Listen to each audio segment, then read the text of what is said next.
Bismillahirrahmanirrahim. Alhamdulillahi rabbil alamin. Wassalatu wassalam ala al-mab'uthi rahmatan lil alamin. Nabiyyina wa habibina wa qudwatina Muhammad ibn Abdullah wa ala alihi wa sahbihi wa man sar ala nahjihi wahtada bihadihi wastanna bisunnati ila yaumiddin, amma ba'du. Muslimin dan muslimat, para jemaah, para pencinta ilmu, pencinta Al-Quran dan juga sunnah Nabi sallallahu alaihi wasallam, Assalamualaikum warahmatullahi wabarakatuh. Alhamdulillah, syukur kita kepada Allah Azza wa Jalla. Pada hari ini 18 September 23 bersamaan dengan 2 Rabiul Awal 1445. Kita teruskan pengajian kita dengan tafsir surah Al-Baqarah, surah yang kedua, juzuk yang pertama. Ayat yang kita akan bincangkan di sini bermula daripada ayat 26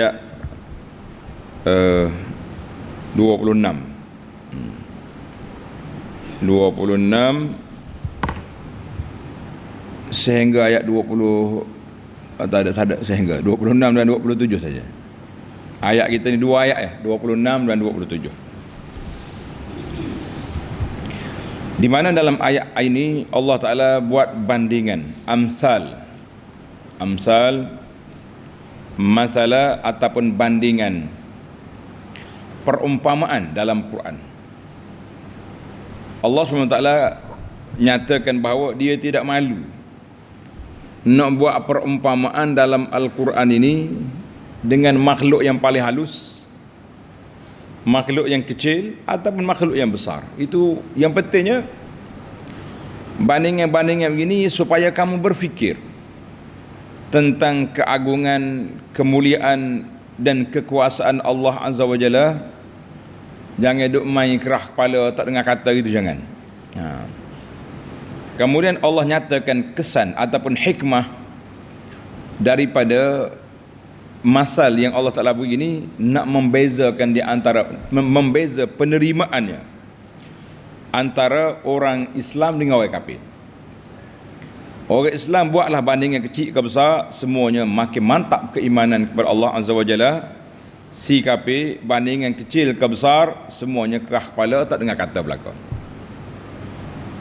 Kemudian dalam ayat ini, ayat yang kita akan baca ini juga Allah SWT sebut kepada kita, iaitulah tentang kumpulan yang membatalkan perjanjian dengan Allah, iaitulah perjanjian tauhid ataupun perjanjian dengan manusia, memutuskan silaturahim dan lain-lain yang kita akan lihat nanti insya-Allah. Sebelum kita baca ayat dulu. Kita baca ayat, kemudian kita pergi kepada huraiannya. Tengok pelajar muka surat 11, bukan 12. Muka surat 11 dan muka surat 12 ayat 26 dan 27 surah Al-Baqarah. A'udzu billahi minasy syaithanir rajim. إن الله لا يستحيي أن يضرب إن الله لا يستحيي أن يضرب مثلا ما بعوضة فما فوقها فأما الذين آمنوا فيعلمون أنه الحق من ربهم وأما الذين كفروا فيقولون ماذا أراد الله بهذا مثلا يضل به كثيرا ويهدي به كثيرا وما يضل به إلا الفاسقين الذين ينقضون عهد الله من بعد ميثاقه ويقطعون ما أمر الله به أن يوصل ويفسدون في الأرض أولئك هم الخاسرون.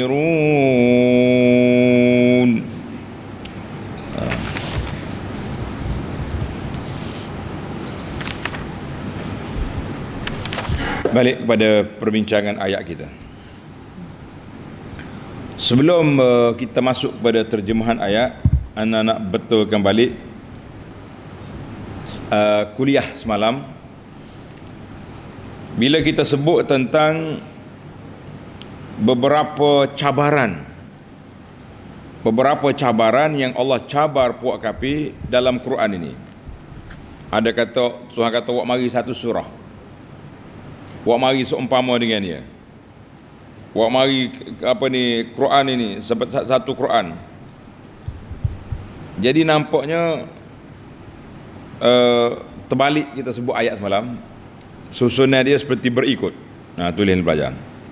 Susunan yang betulnya seperti ini. Yang pertama dalam ayat kita ni, ayat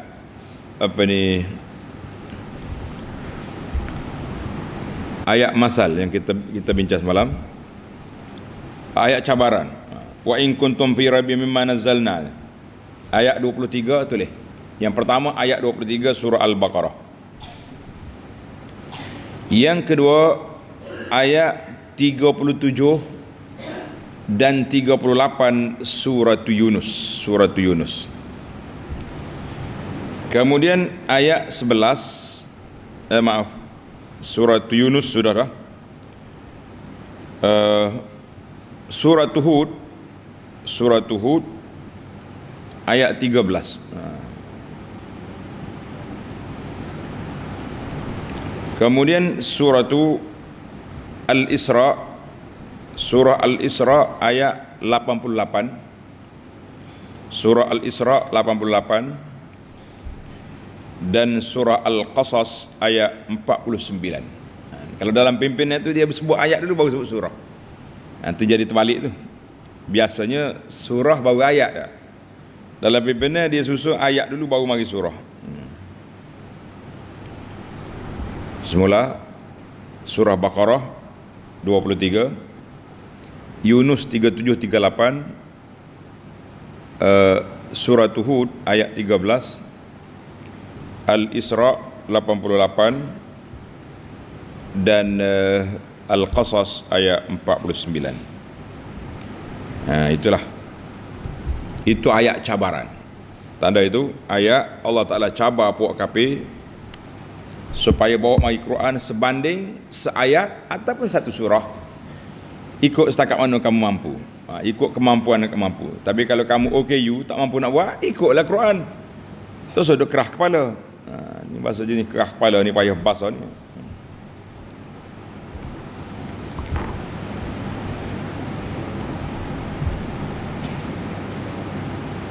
Mari kita pergi terjemahan ayat.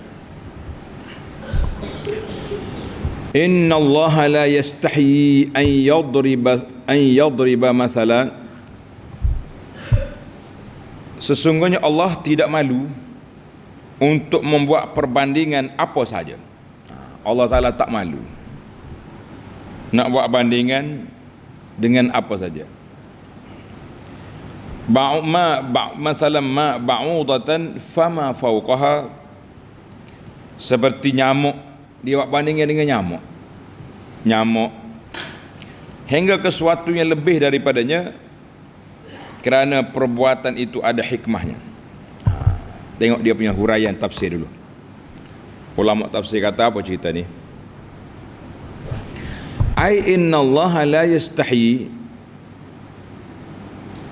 Allah SWT tidak malu untuk menyatakan kebenaran itu amr tashbih melalui bandingan ataupun perumpamaan dengan apa saja makhluk dia, walau kana fil haqarati was sighari, walaupun benda tu benda kecil nampak hina ya dia, seperti ba'udah, nyamuk. Nyamuk ni kecil tapi gedebel. Nyamuk ni kecil tapi gedebel. Gedebel macam mana? Dia boleh menumpahkan darah orang tanpa peperangan. Gedebel dia. Kalau orang nak tumpah darah orang, senang ke payah? Ui, perang dulu bang. Awak mari nak serang saya, tengoklah siapa dia kuat. Saya kuat ke awak kuat? Siapa hero? Tapi dengan nyamuk ni senang-senang. Dia pergi dekat orang yang besar sekali. Dia pergi dekat pemimpin yang hebat. Nyamuk lah ke? Nyamuk ni keajaiban dia. Tengok dalam web, dalam apa ni, dalam YouTube Halaqah Abu Anas tu cari keajaiban nyamuk. Keajaiban nyamuk. Ana bawa ada video yang dikaji oleh orang, kita syarah itu ya. Dia nyamuk ni ada tak belala di depan? Ada, jarum dia tu. Jarum tu bijak. Sebelum dia ni, dia bius dulu kawak. Dia sembuh. Macam kita ke hospital ubat bius. Nah, sebelum doktor injek tu ada bius. Bila dia bius, kita tak terasa dia cocok. Masuk. Bila kita terasa, bila dia kenyang dah. Bila dia kenyang dah, bekak dah dia orang tu, baru kita, kakak ni, tak apa tu, sudah menumpahkan darah. Kalau kita ambil pembesar, teleskop apa dia ni, pergi suluh nyamuk ni, takut mu tengok. Allah, dia punya mata, dia punya belala dia tu, takutlah. Mana kalau dia terbesar macam gajah, memang menakutkan. Gajah orang buat main ya, buat main serkah dah, main dalam zoo. Tapi kalau nyamuk bersatu tak boleh duduk. Ini dia panggil keajaiban. Nyamuk tu kecil, tapi sudah ada maharaja yang binasa dengan sebab nyamuk. Namrus katanya. Jadi tak usahlah kita berani. Allah Ta'ala buat bandingan ni, semua yang Tuhan buat ada hikmah di sebalik itu. Lisht wazalika, kenapa Allah Ta'ala tak malu nak buat bandingan? Lishtimalihi alal hikmati, sebab makhluk-makhluk ni ada hikmah, ada kehebatan. Wa idahil haqqi, dan untuk menyatakan kebenaran, keagungan, kekuasaan Allah Azza wa Jalla. Wallahu ta'ala la yastahi minal haqqi, Allah SWT tidak malu untuk menyatakan kebenaran. Walibtila'i ibadahu, Allah Ta'ala nak uji hamba-hamba dia, mana manusia-manusia ni, uji dengan apa? Uji dengan perumpamaan yang Allah buat ini. Liyatamayyaza ahlul hidayati wal iman, Allah nak bezakan orang yang dapat hidayah, orang yang beriman, min ahli dhalalati wal kufran, dengan orang yang sesat dan orang yang kufur. Itu tujuan dia. Syekh Ibn Qayyim, tulis ni pelajar, Ibn Qayyim rahimahullah, dia ada sebuah kitab namanya Amsalul Quran. Amsalul Quran, perumpamaan-perumpamaan yang Allah Ta'ala buat dalam Quran. Menarik kita ni. Pengkaji-pengkaji elok ustaz-ustaz kita ni baca untuk dikemukakan kepada masyarakat dalam ilmu tadabbur Quran, supaya kita lagi mantap kenapa Allah buat bandingan dalam Quran.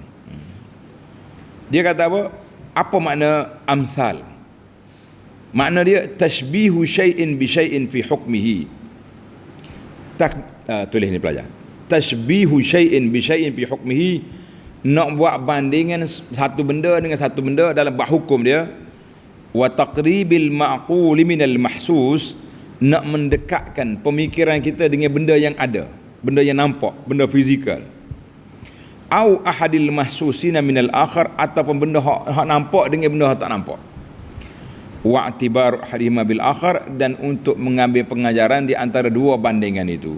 Jadi Allah Ta'ala buat bandingan dah sini, dalam ayat yang lepas Allah Ta'ala buat bandingan orang Yahudi, orang munafikin dengan kilat, dengan hujan, dengan cahaya lampu. Itu semua tu dipanggil amsal, bandingan.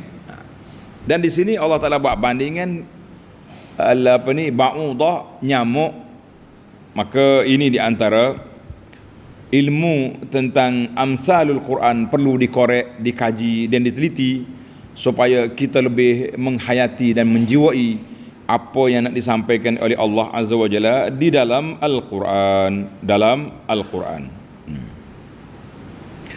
Baik, Allah Ta'ala nyatakan hikmah kenapa Allah bawa amsal, bandingan, perumpamaan dalam Quran. Summa syar'a fi tafsili mawaqifil khalqi min darbil amsal. Kemudian Allah Subhanahu wa Ta'ala perjelaskan, detailkan sikit lagi sikap manusia di dalam menerima perumpamaan. Sikap manusia ni dalam menerima perumpamaan ada dua sikap. Sikap kumpulan yang pertama, tulis. Kumpulan yang pertama. Fa ammal ladzina amanu faya'lamuna annahu al-haqqu min rabbihim. Kerana perbuatan itu, hikmah yang dilontarkan itu ada hikmahnya, iaitu kalaulah orang-orang itu beriman, maka mereka akan mengetahui bahawa perbandingan itu benar dari Tuhan mereka. Jadi bagi orang beriman, dia kata ini bandingan ini dari Allah, nak suruh kita berfikir supaya kita mengkaji, supaya kita meneliti apa yang dimaksudkan, apa yang Allah Ta'ala nak sampaikan kepada kita. Tengok tafsir kata apa? Ai innal ladzina aqarru wa saddaqu biqulubihim, kumpulan yang aqarru, berikrar, mengakui benarnya Allah, wa saddaqu, dan membenarkan apa yang disampaikan oleh Nabi sallallahu alaihi wasallam dengan hatinya dan dengan anggotanya. Ya'lamuna anna hadzal mathal al-madrub haqqun, mereka mengetahui bahawa perumpamaan yang dibuat oleh Allah Azza wa Jalla ini benar. Hatta law khafiya alaihim tafsiluhu, sehingga kalau tersembunyi, tak nampak maksud yang terperinci, yang detail daripada masal tersebut. Kita tahu Allah Ta'ala tak bercakap sia-sia, tidak ada perkara yang tidak berfaedah daripada kalam Allah. Fahum ya'lamuna annahu haqqun fil jumlati. Orang beriman kata ini benar, ini benar dari Allah Azza wa Jalla. Li'ilmihim, karena mereka sudah yakin dalam kepercayaan kita, bi annallaha lam yadribu abasa, Allah Ta'ala tak buat bandingan ni sia-sia tanpa hikmah. Bal li hikmatin balighatin, bahkan mempunyai hikmah yang cukup mendalam. Fayazdaduna bidzalika imanan ma'a imanihim, maka bertambahlah dengan itu keimanan mereka, bertambah lagi keimanan. Iman bertambah iman. Itu siapa? Orang yang beriman. Allahumma ja'alna minhum ya Rabb. Ya Allah, jadikan kami, keluarga kami, para pelajar kami di alam nyata, di alam maya ini, orang yang berfikir, mengambil iktibar, mengkaji dan mentadabur amsalul Quran, perumpamaan-perumpamaan, bandingan-bandingan yang Allah Ta'ala buat dalam Quran, supaya semakin mantap iman kita, semakin jitu kepercayaan kita, semakin kuat keyakinan kita. Amin ya Rabbal Alamin. Itu kumpulan yang pertama. Kita berpindah kumpulan yang kedua. Kumpulan yang kedua, siapa dia pula? Tanda pelajar. Wa ammal ladzina kafaru fayaquluna madza arada Allahu bihadza masala. Dan kalaulah orang-orang kafir itu pula, makna kalau dia tu kafir, bila dia dengar bandingan-bandingan halus dengan semut gini, dengan nyamuk gini, mereka akan berkata, sambil mengejek, maza aradallahu bihadza masala, apakah maksud Allah membuat perbandingan, perumpamaan dengan benda yang kecil ini? Allah, apalah, tak ada benda lain ke nak buat, main dengan nyamuk ya. Ini dia panggil apa? Dia panggil orang kerah kepala, dengar bukan nak fikir. Dengar kira nak menentang. Dengar bukan nak fikir, dia panggil menentang. Sebab tu tidak elok. Ada setengah kumpulan ni dalam persidangan dia panggil ketua pembangkang. Jadi kena bangkang lah apa-apa pun. Sepatutnya kita panggil ketua penasihat. Baru betul. Ketua penasihat. Barulah dia mikir nak bagi nasihat. Ni dia kira pembangkang, kena bangkang lah apa-apa saja. Molek tak molek pun. Jadi PKP ni kira ketua pembangkang terhadap apa yang Allah Ta'ala syariatkan. Apa saja yang Tuhan mari, bangkang ya. Sebab memang kerja dia membangkang kerana dia kafir. Na'udzubillah. Maka dia tahu orang yang kafir yang tidak, innal ladzina kafaru falam yuqirru bil haqqi. Orang kafir yang tak mau menerima kebenaran, wa yang qadu, tak mau tunduk kepada kebenaran, lam yafhamu hikmatal mathalil madrub, mereka tidak faham hikmah daripada perbandingan perumpamaan yang Allah Ta'ala buat. Liza fahum ya'taridun wa yatahayyarun. Tengok dalam bahasa Quran sepatutnya liza, kerana itu. Ni ada nama orang tak? Nama orang liza. Liza, kerana itu. Fahum ya'taridun wa yatahayyarun. Dia lawan dan dia tercengang, terumbang-ambing, tak tahu gapo. Au fahimuhu. Hak ni kita rasa hak ni. Mereka tahu pun, faham pun, lakinnahum yaquluna bi alsinatihim ma laysa fi qulubihim. Dia bantah dengan mulut sedangkan hati dia yakin. Hati dia tahu benda tu benar. Ni ramai di kalangan manusia bantah dengan mulut walaupun hatinya tahu benda tu benar. Inilah kita panggil perumpamaan, inilah yang Allah Ta'ala nak buat supaya manusia lari, tidak takut, tidak dengar, tidak ikut nafsu, menentang, membuta tuli, sedangkan dia tahu perkara itu betul. Fayazdaduna kufran ila kufrihim, maka bertambahlah kekufuran itu kepada kafir dia. Kafir sedia ada, kafir sudah selapih, bertingkat-tingkat lagi kekufuran sebab dia lawan setelah dia tahu. Allahul musta'an. Kita minta perlindungan dengan Allah Ta'ala supaya Allah Ta'ala jauhkan sifat kita ni, hati kita ni menentang kebenaran walaupun kita tahu perkara itu benar. Dia kata Ustaz Abu Ana, ayat ni untuk kafir. Memanglah ayat ni untuk kafir, tetapi kita orang beriman belajar daripada sikap buruk ini. Berapa ramai orang yang kita tahu ini benar, ini sahih, ini sunnah, tapi waktu nak buat dia bisik, Ustaz buatlah ya, saya tak mampu, takut orang marah. Kita duduk atas dunia nak suruh orang marah ke, nak suruh kita nak takut orang marah ke, takut Tuhan marah? Takut Tuhan marah. Kalau orang marah sekejap ya.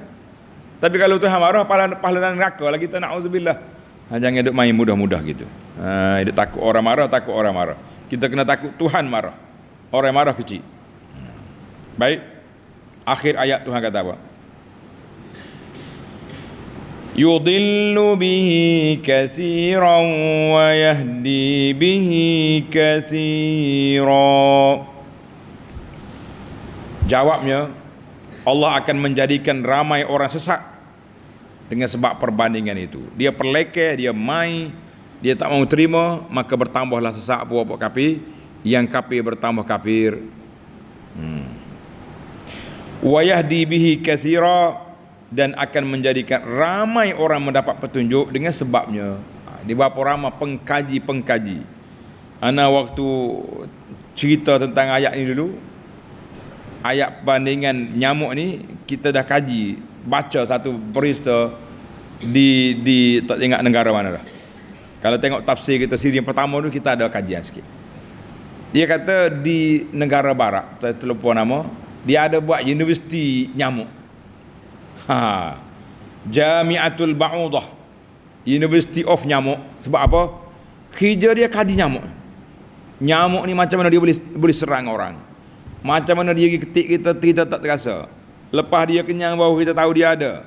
Kemudian kesan daripada nyamuk mari bawa denggi, mari penyakit, macam-macam penyakit.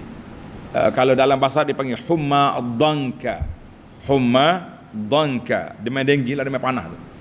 Itu bahaya tu. Jadi kita kena university of nyamuk dia panggil. Nak untuk kaji nyamuknya dia ni. Dia ingat main-main. Orang bodoh ya tak mikir. Orang cerdik dia pakai je, tapi walaupun dia cerdik, dalam hati dia mesti kagum dengan nyamuk, tapi mulut dia tetap tak mau beriman kepada Allah sebab jatuh standard. Jatuh standard pula. Kita mengatakan jangan duduk gurau-gurau, jangan duduk main-main. Standard apa standard? Standard kita ni bila kita beriman dengan Allah Azza wa Jalla. Jadi Allah kata apa? Wa ma yudillu bihi illa al-fasiqin.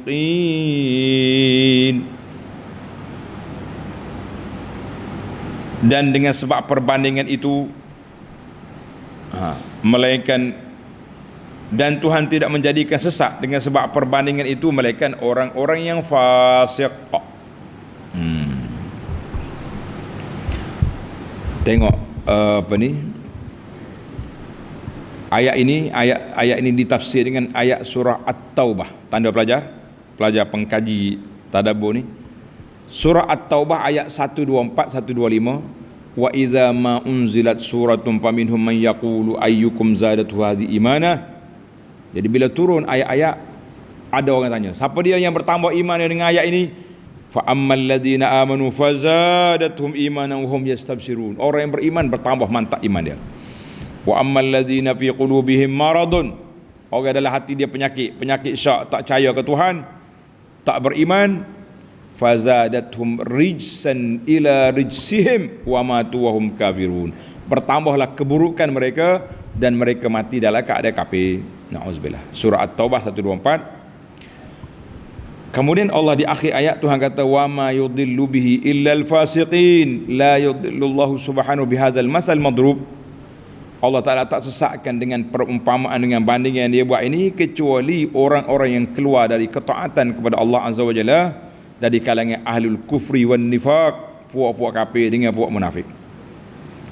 Wa hadza ma taqtadihi hikmatuhu wa adluhu. Ini mengikut hikmah penciptaan Allah Ta'ala, hikmat keadilan Allah Azza wa Jalla. Tuhan kata aku buat masal perumpamaan supaya memikir, tapi kamu jadi kafir, wal iyaz billah. Ayat ini juga tanda pelajar ditafsirkan ayat surah Al-Muddathir ayat 31. Wa ma ja'alna ashaban nar illa malaikah wa ma ja'alna 'indatahum illa fitnatan lil ladzina kafaru liyastayqina alladhina utul kitab wa yazdada alladhina amanu imana ila akhir ayat. Maknanya Allah Ta'ala jadikan penjaga neraka itu malaikat, bilangnya dia, body dia, saiz dia, lillah fitnatan lil ladzina kafaru, sebagai ujian pada puak kafir. Dia mikir, mana ada makhluk besar ni? Mana? Nabi bagi tahu, aku diizinkan oleh Allah Azza wa Jalla untuk apa? Untuk mengkhabarkan kepada kamu besarnya malaikat di antara ni, cuping telinga ni dengan bau 500 tahun perjalanan. Kita tak ada setengah jengkal sah. Jadi orang kafir dengar, mana ada? Fa ammal ladzina amanu fazadathum imana. Orang yang beriman bertambah keimanan. Jadi Allahu akbar. Maaf, ayat yang kedua Muddatsir tadi, wa yazdadal ladzina amanu imanan. Orang yang beriman bertambah keimanan dia, wala yartab. Langsung tidak ada keraguan dalam keimanan mereka. Ya Allah, jadikan kami mantap iman. Makin kita belajar Quran, makin kuat keimanan kita kepadamu ya Rabbal Alamin ya Arhamar Rahimin. Baik, kita ambil satu ayat yang terakhir. Alladzina yanquduna 'ahdallahi min ba'di mitsaqih wa yaqta'una ma amara Allahu bihi an yusala wa yufsiduna fil ardh ulaika humul khasirun. Siapa dia kau orang fasik? Dengar ni. Tadi orang kata, Allah kata wa ma yudillu bihi illal fasiqin, tidak sesat dengan sebab perumpamaan bandingan ini kecuali orang fasik. Siapa dia orang fasik? Tuhan jawab ayat 27, alladzina yanquduna ahdallahi min ba'di mitsaqihi, iaitulah orang-orang yang merombak, mencabuli perjanjian Allah sesudah diperteguhkannya. Siapa dia orang itu? Ay yasifullahu ta'ala al-fasiqin, Allah Ta'ala sifatkan orang fasik yang sesat dengan sebab perbandingan, dengan sebab perumpamaan ini. Siapa dia mereka? Maka Allah kata ini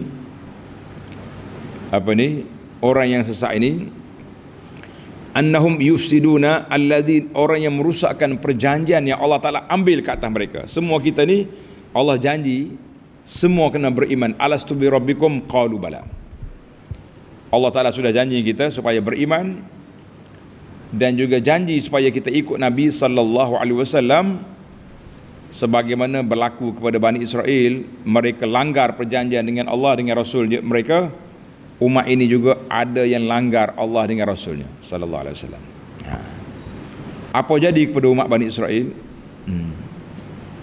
Tengok tuan-tuan tanda ayat dianya surah Al-Baqarah 84-85 akan datang kita cerita. Wa iz akhadna mitsaqakum. Kalau kita tanya apakah mitsak, perjanjian itu apa? Tanda. Ada 3 ayat yang Allah Ta'ala nyatakan mitsak, perjanjian dengan manusia. Itulah yang pertama surah Al-Baqarah 84-85, wa iz akhadna mitsaqakum.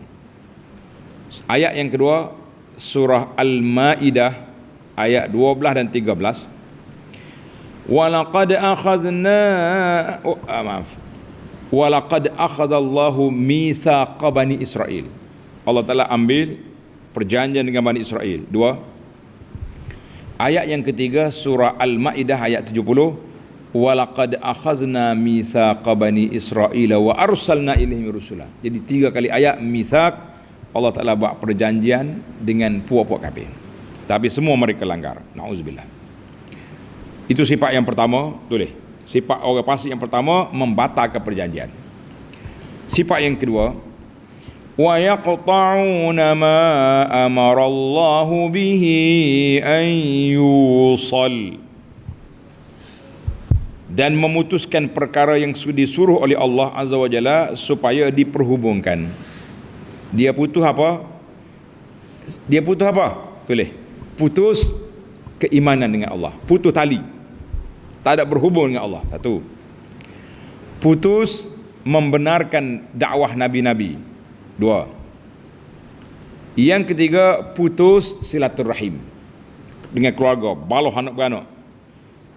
3. Yang keempat, memutuskan persaudaraan Islam. Kita sama orang Islam, baloh.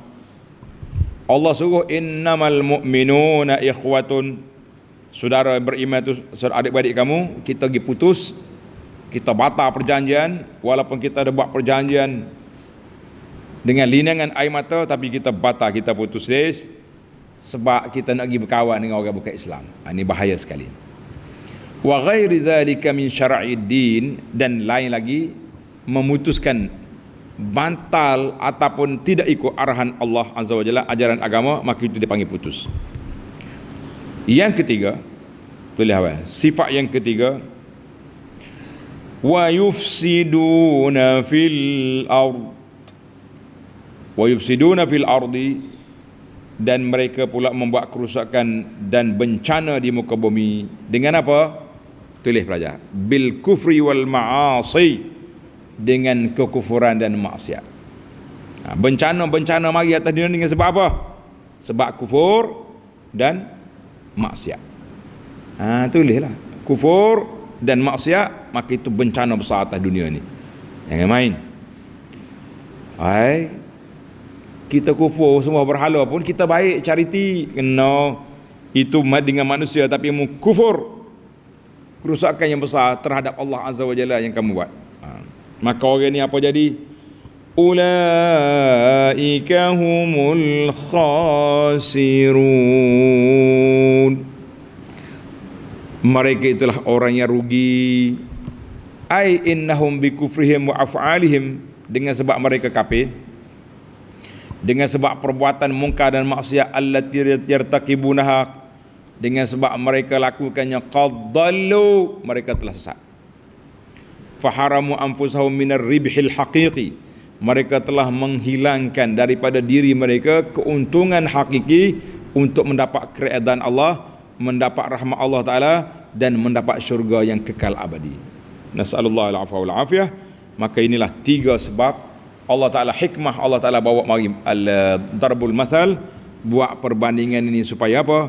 Supaya kita fikir, kita ingat, kita ambil pengajaran, kita ambil iktibar.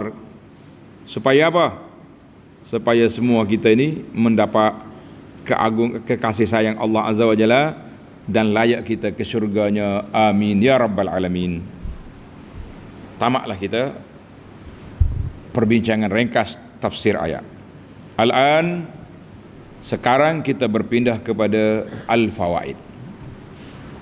Apakah faedah yang dapat kita ambil dari ayat-ayat yang kita baca ini? Yang pertama, tanda pelajar, innallaha la yastahi an yadriba mathalan ma ba'udatan fama fawqaha. Allah Ta'ala kata, aku tak malu nak buat bandingan dengan benda yang kecil-kecil je, semut ke nyamuk, aku tak malu. Kata di ulama tadabbur, dila ayat ini dilalatun ala rahmatillah bi ibadihi. Ayat ini menunjukkan betapa rahmatnya Allah Ta'ala kepada hamba-hamba dia. Allah nak suruh kita mudah faham. Dia buat bandingan benda yang nampak dengan benda yang tak nampak. Al-mahsus dengan ma'kul. Sekarang ni Allah Ta'ala buat bandingan nyamuk. Nyamuk ni kecil je, tapi ada power dia yang menyebabkan manusia sakit, menggigil kita, kena demam denggi. Jadi jangan main. Maka Allah suruh kita mikir, mu jangan ingat mu tu besar sangat, kuasa kamu sana sini. Tak, kamu mampu nak lawan Tuhan? Tidak. Aku hantar nyamuk mari pun kamu sudah pening. Jadi kita ni kalau Tuhan hantar besar lagi, mati. Betul tak? Kena nyamuk demam. Kalau gajah mari lanyok kita, arwah lah kita jawab dia je, mati terus. Jadi kita kena ingat, itu dia panggil amsal. Perbandingan ini cukup besar untuk kita berfikir. Tadi saya sebut nama kitab dia Amsalul Quran, perumpamaan bandingan dalam Quran. Elok kita ni sudah ada terjemahan, tuan-tuan cari baca, biar kita orang panggil betul-betul mantap dan faham dengan bandingan yang Allah Ta'ala buat dalam Quran ini. 2, fa'ammal ladzina amanu, orang yang beriman, faya'lamuna annahu al-haqqu min rabbihim, dia tahu Allah Ta'ala tu buat bandingan yang benar supaya kita berfikir. Maka ulama tadabbur kata, al-mu'min la yumkinu an yu'arida ma anzalallah. Orang mukmin tak mungkin dia menentang apa yang telah diturunkan oleh Allah Azza wa Jalla dengan akal dia. Dengan akal. Sebab tu dalam kitab Anak Kunci Syurga, dalam kitab awal kita Anak Kunci Syurga, Syekh Hamid Al-Qadiri kata, orang mukmin tidak akan sekali-kali menentang syariat Allah Ta'ala dengan akal dia. Tapi cetakan hak baru, hak lama tu ada silap, dia tulis menentang. Akan menentang, sebenarnya kena tambah tidak akan sekali-kali akan menentang. Betul dah. Maka dalam ayat ini, orang mukmin tidak akan menentang Al-Quran dengan akal dia. Kerana itulah ada ulama yang tulis al-aqlus salim adamu ta'arudil aqli, tidak akan bercanggah akal yang sejahtera dengan Quran yang diturunkan. Tak bercanggah. Kalau kata bercanggah tu akal kita senggit, Quran tu benar selama-lamanya. Bukan salah Quran, salah kita. Dan ayat-ayat ini juga al-nal qiyas hujjah, menjadi dalil bahawa qiyas satu hujjah. Sebab tu Allah Ta'ala buat perumpama dalam Quran supaya kita qiyas dengan benda lain. Dalam Islam ni ada 4 usul, 4 asas perjalanan agama. Yang pertama Quran, tanda apa? Yang kedua sunnah. Yang ketiga ijma'. Yang keempat qiyas. Ini dipanggil perundangan Islam, ada 4 perkara. Banyak lagi hal lain tapi hal ni yang masyhur. Faedah yang ketiga,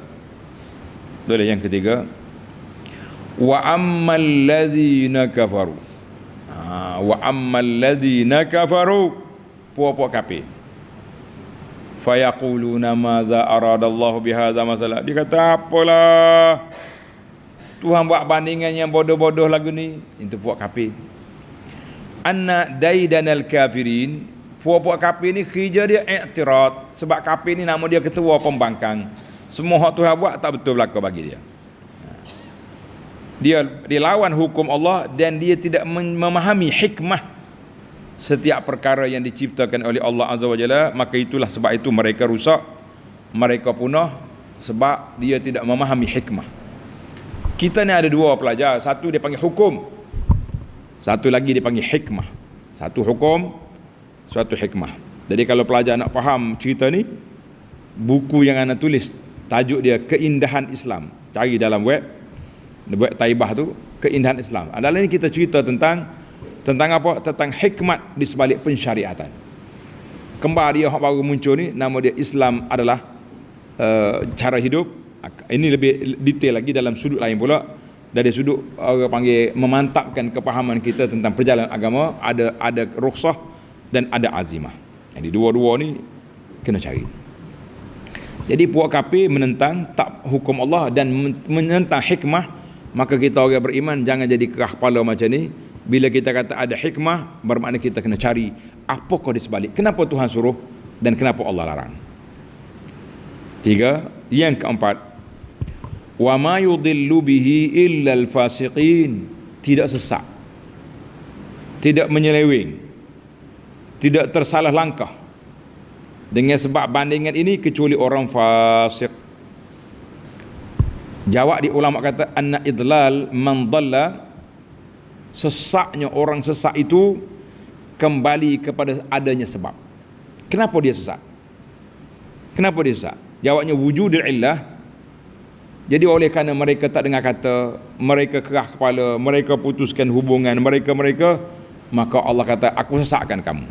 Jadi kita kena ingat, mekanisme nak jadi sesat ada beberapa langkah. Ada beberapa langkah. Ada orang sesat dengan sebab salah jalan. Sama ada jalan dia pilih sendiri ataupun salah guru, dia pilih tok guru hak sesat, hak tak ikut sunnah, sesat orang ni. Ataupun kawan-kawan yang jahat. Semua tu dia panggil al-illah sababun, sebab-sebab orang tu jadi sesat. Maka Allah kata sini wa ma yudillu bihi illa al-fasiqin. Dia kata apa ni? Yudillu bihi katsira. Tengok ayat 21. Yudillu bihi katsira, ramai yang sesat. Wa yahdi bihi katsira, dan ramai orang yang dapat hidayah. Tulis pelajar, ini kita mikir sikit. Kasratud dullal wa kasratul mahdiyin, ramai orang sesat, ramai orang dapat hidayah. Bin nazari ila kulli wahidin minal qabilaini ala hidah, kita tengok kepada 2 kategori. Ini kategori orang sesat, ini kategori orang yang dapat hidayah. Mana Tuhan kata ramai di kalangan manusia dapat hidayah dengan sebab perumpamaan ini, dan ramai juga yang sesat. Tapi ingat, kasrah di sini bukan di bilangan. Tulis. Kasrah di sini bukan bilangan. Kalau kita bilang, hitung majoriti Islam yang benar akan kalah sampai bila-bila. Sebab bilangnya orang sesat daripada dulu lagi sampai ke akhir kiamat, ramai orang sesat daripada orang yang dapat hidayah. Lagu mana pula Abu Hanafi? Tulis pelajar. Umat Nabi Nuh. Berapa ramai umat Nabi Nuh? Ramai. Tak tahu bilangnya. Masa tu tak ada JPN, tak ada Jabatan Pendaftaran Negara, tak ada. Tapi hak beriman atas perahu berapa orang? Ada kata 70, ada kata 100 orang. 70 daripada satu negeri. Mana ramai sesatnya beriman, ramai sesat. Zaman siapa lagi? Zaman Nabi Musa. Bani Israel berapa orang ya? Ia ikut Firaun, ramai. Zaman Nabi Lut lagi dahsyat. Hak beriman dengan Lutnya, anak-anak dia hak atas rumah, bini dia apa lari juga. Hak beriman dengan Nabi tak ramai. Geng-geng Abu Jahal ramai. Akla ni umat Islam berapa bilangan, berapa bilion? Hak lain berapa ramai? Maka kerana itu dia kata al-kasratu laisa bil qiyasi ila al-muqabalah, bukan nak bilangan. Kita nak bagi tahu ramai orang yang sesat dan ramai orang yang mendapat hidayah, maknanya dari sudut keadaan. Sebab tak ramai orang beriman, Allah kata, tanda ni pelajar. Allah sebut dalam ayat, wa qalilum min ibadiyash syakur, tak ramai hamba aku yang bersyukur, yang beriman. Allahumma ja'alna minal qalil, kata Allahumma ja'alna minal qalil, Allah yang jana minal qalil, Allahumma ja'alna minal qalil, ya Allah jadikan kami ni orang yang sedikit. Pernah seorang tok syekh, dia tawah, dia kata Allahumma ja'alni minal qalil, ya Allah jadikan kami orang sedikit. Jadi orang bagi dia, syekh kita nak ramai, kenapa awak nak jadi sedikit? Dia kata, Allah kata dalam Quran, wa qalilum min ibadiyash syakur, tidak ramai hamba aku yang bersyukur. Jadi kita nak jadi dalam kumpulan yang tak ramai itu. Amin ya rabbal alamin. Yang terakhir penutup, tulis nombor 5, alladina yanquduna ahdallahi min ba'di mitsaqi, orang yang membatalkan perjanjian Allah Taala. 1, wa yaqta'una ma amarallah, mereka putuskan apa yang diperintahkan oleh Allah supaya sambung. Wa yufsiduna fil ardi, mereka buat kerusakan di atas muka bumi. Ja'at tartib, susunan ayat ini cukup comel. Tanda pelajar. Ja'at tartib hadhihi as-silah fi ghayatin min al-husni, susunan 3 hubungan ini cukup baik. Li'annahu, bila orang nak jadi jahat, mula-mula dia batal perjanjian. Buat perjanji molek, agreement, tanda tangan, sign semua sekali. Tiba-tiba lompat lagi lah ke lain. Ini jahat. Yang kedua, sanna biqat'i ma amara Allah. Allah Taala suruh kita ni hubungan silaturahim, hubung sama-sama kita, lari, putuskan. 2. Yang ketiga, bila sudah putus hubungan, putus perjanjian, batal perjanjian, atas lisan bil ifsad, maka dia datanglah membuat kerusakan atas muka bumi. Wa kulluha samaratul fisqi, semua ini adalah sifat-sifat buah hasil daripada sifat orang yang jahat. Orang yang jahat iaitulah orang yang membatalkan perjanjian mereka dengan Allah Azza wa Jalla. Kemudian bila batal perjanjian, dia pergi kepada batal yang kedua tadi, memutuskan segala hubungan. Yang kedua, melakukan kerosakan. Nas'alullah al-afwa wal afiyah. Kita minta jauh, Allah Ta'ala jauhkan kita daripada sifat membatalkan perjanjian. Bila kita berjanji, jangan batal. Ni dak ni sifat munafik besar. Buat perjanjian batal, sewenang-wenangnya. Kalau batal ada sebab logik. Ini sewenang-wenangnya membatalkan, kita mengatakan itulah sifat tokoh orang jahat. Na'udzubillahi minal khuzlan. Kita minta Allah Ta'ala jauhkan kita daripada terumbang-ambing, dibiarkan begitu saja. Jadi tamatlah perbincangan kita, insya-Allah. Kita akan sambung dalam siri akan datang ayat mana ayat kita ni? Kaifa takfuruna, ayat 28 dan ayat 29, insya-Allah. Subhanakallahumma wa bihamdika asyhadu an la ilaha illa anta astaghfiruka wa atubu ilaik. Wa sallallahu ala nabiyyina Muhammad wa ala alihi wa sahbihi ajma'in walhamdulillahi rabbil alamin. Wassalamu alaikum warahmatullahi wabarakatuh.